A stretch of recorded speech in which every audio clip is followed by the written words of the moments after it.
जनाशुना Indian cricket team रो coach गेग chapel कहते आपण cricket छाड़देवा दरकार कारण आपण जड़े भल क्रिकेटर नुहति किंतु से कोच को कथा को अणदेखा कले किंतु से हार मानिले नहीं निज लक्ष्य को अनुसरण कर चलिए और वर्तमान से इंडियन क्रिकेट टीम रो जड़े प्रतिभाशाली खेलाड़ी मध्यरु जड़े से हेले दीपक चहर जहां बॉलिंग और बैटिंग जरिया विरोधी दल को आतंकित करिबारे पूरा माहिर ऑलराउंडर दीपक चहर। तो चलतु जानिबा ए वीडियो माध्यम जीवन कहानी।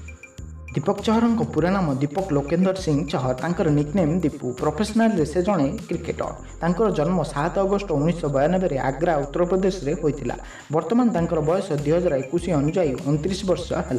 एमती दीपक चहर जन्म उत्तर प्रदेश में होता किंतु से रोते राजस्थान रे। दीपक चहर बापा जड़े अवसरप्राप्त एयरफोर्स ऑफिसर और माँ हाउसवाइफ। दीपक चहर सफलता पाइबा पछरे सबुठ बड़ अवदान रही बापा कारण से दीपक चहर को क्रिकेटर हेबापई से चाकरी अवसर ग्रहण करथिले।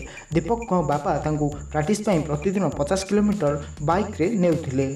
वर्तमान आम जाना दीपक चहर क्रिकेट कैरियर विषय में। दीपक क्रिकेट कैरियर आरंभ करते जयपुर तरफ से प्रथम हैदराबाद सह प्रथम मैच खेली। प्रथम मैच रू ही दीपक धुआंधार बॉलिंग जरिया 8 विकेट सह हैदराबाद को कम रन ही धराशायी करते।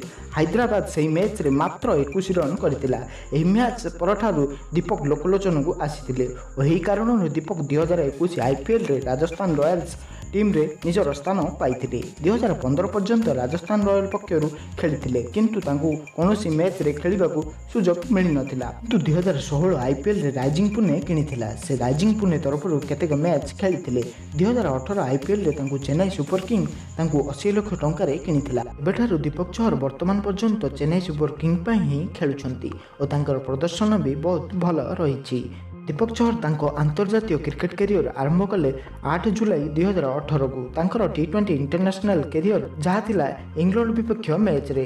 से प्रथम मैच रे 4 ओवर बॉलिंग करी मात्र 1 विकेट नहीं। प्रथम मैच रे तांकर प्रदर्शन सेते भल नथिला तथापि भारत से मैच रे रोहित शर्मा धुआंधार बैटिंग जरिया से मैच रू विजय पाइथिला। एवं पर दीपक चहर 25 डिसेम्बर 2018 रे ओडीआई बा दिनिकिया अंतर्जातीय मैच रे पदार्पण करथिले। ताहा थिला अफगानिस्तान विपक्ष मैच और से मैच रे से मात्र 5 ओवर बॉलिंग करथिले और सेतिरे मात्र 36 रन दे 1 विकेट नैथिले। चलନ୍ତୁ जानिबा तांको परिवार विषय रे। तांको बापांको नाम लोकेंद्र सिंह चहर और तांको मांको नाम पुष्पा चहर और तांकर गोटे भौणी अछंती। तांकर नाम मालती चहर। से जणे मॉडल। तांकर जणे संपर्कीय भाई अछंती। वर्तमान से इंडियन क्रिकेट टीम रे खेलुछंती। तांकर नाम हैला राहुल चहर। आपण माने तांको खेलिबार निश्चय देखिथिबे।